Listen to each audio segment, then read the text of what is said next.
Welcome back, everyone. It is time for our triple play, and my pick is Chinese EV maker NIO. Now, it's often considered the Tesla of China. Now, after sliding Monday, the stock popped today. As you can see, it's up more than just about 17% there on the day.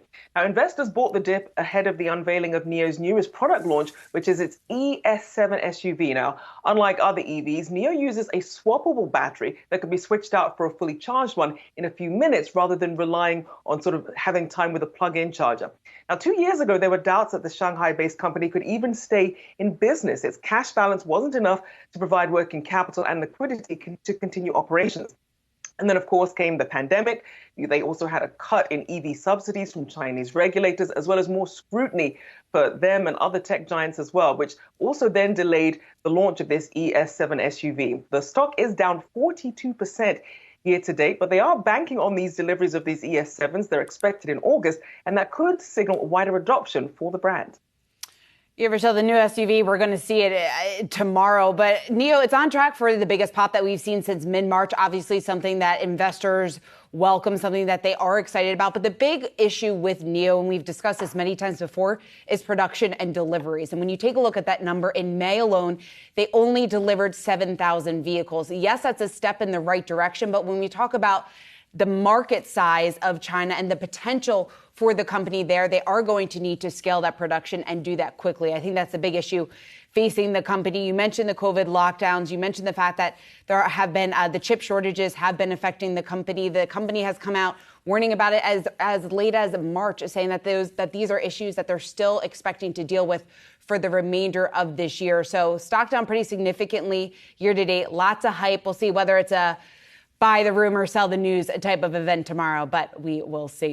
All right, moving on here, a takeover offer sending shares of Continental Resources surging today. Now, the shell company announcing an all-cash buyout proposal from the family trust of founder Harold Hamm. Now, he's a billionaire fracking pioneer who helped launch the U.S. shale boom. Now, Hamm is offering about $4.3 billion in cash to buy the portion of the company that his family doesn't currently own. His offer of $70 a share, that's according to the Wall Street Journal, represents a premium of about 9%, Dave, from the closing price yesterday. Now, Continental hasn't yet reviewed the offer, but if it is approved, it would value the company at just around $25 billion.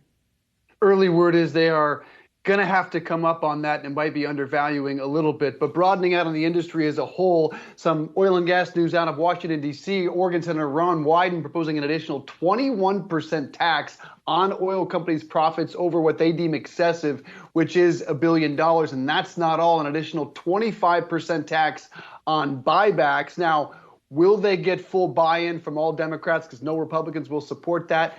Not likely. We'll talk about it a bit more later on with Rick Newman, but certainly a popular opinion right now in this country. My play is, well, some very good news in these bad couple of days, because FedEx sure is popping on news that they are raising their quarterly dividend by 53%. The dividend will be paid on July 11th to any investors who own the stock as of end of trading on June 27th. The company, though, also added 3 new directors in an agreement with activist investor D.E. Shaw.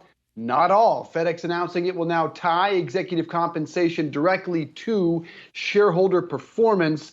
Their new CEO, Raz Subramaniam, replaced longtime CEO Fred Smith, who had been so successful and really iconic in the industry, effective June 1st.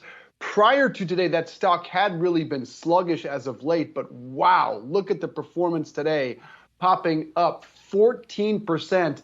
That marks their best one-day performance in 3 decades, Rochelle. I mean, it shows investors are perhaps happy then that they're seeing FedEx listening to the concerns of some of these activist investors. It shows that openness to address their concerns. And obviously, it has been lagging behind its bigger rival, UPS, which saw an increase in profit margins to 13.2% last year, while FedEx hasn't seen annual margins above 7% since 2017. And of course, you have other retailers getting into this space. You have Amazon using its own logistics, other retailers doing this direct-to-consumer shipping using USPS. So a lot of stiff competition there that FedEx is going to have to compete with. Certainly a stiff competition. It almost feels like every day there's a new entrant into that space. But for today, FedEx investors are very excited about that news, with the stock up just around 14%.